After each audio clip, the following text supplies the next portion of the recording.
భారతదేశ ప్రతిష్టను మనుగడలో తీసుకుపోవడానికి నా దేశం ఏమిటో తక్కువ లేదు.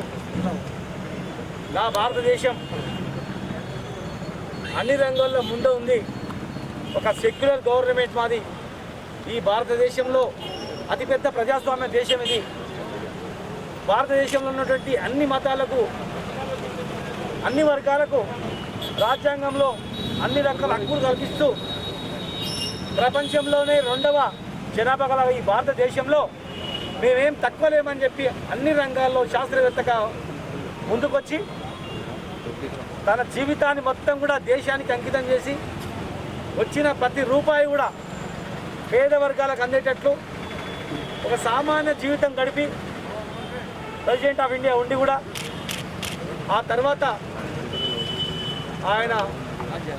ఆయనకు వచ్చినటువంటి ప్రయోజనాలన్నీ కూడా పేద వర్గాలకు చెందేటట్టు చేసి దేశానికి ఆదర్శంగా నిలిచినట్టు గొప్ప బిడ్డ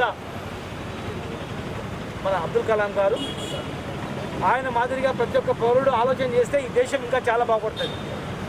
చైనా దేశం ముందుకు పోతూ ఉంది అన్ని రంగాలంటే, ఇలా చైనా కన్నా జనాభాలో 5 ఏళ్ళ తర్వాత మన దేశమే ఫస్ట్ ఉంటుంది.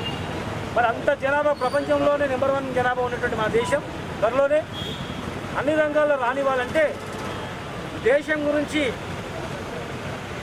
అబ్దుల్ కలాం గారి ఆదర్శంగా తీసుకొని అందరం కష్టపడి పనిచేసినప్పుడు మన దేశం కూడా బాగుపడుతుంది, దేశ ప్రతిష్ట కూడా ముందుకు వెళ్తుంది. కనుక స్వాతంత్రం వచ్చి 2 సంవత్సరాలైనా ఇంకా అనేక రంగాలు వెనుకబడిపోయినాం. ప్రతి ఒక్క పౌరుడు, ప్రతి ఇంటికి ఒక పౌరుడు దేశం గురించి ఆలోచన చేసి, రాష్ట్రం గురించి ఆలోచన చేసి, పేద ప్రజల గురించి ఆలోచన చేసి ముందుకు పోయినట్లయితే మనం అన్ని రంగాల్లో కూడా మనం ముందుకు పోగలుగుతామని చెప్పి వారికి ఘనమైనటువంటి నివాళులు అర్పిస్తున్నాం. Thank you.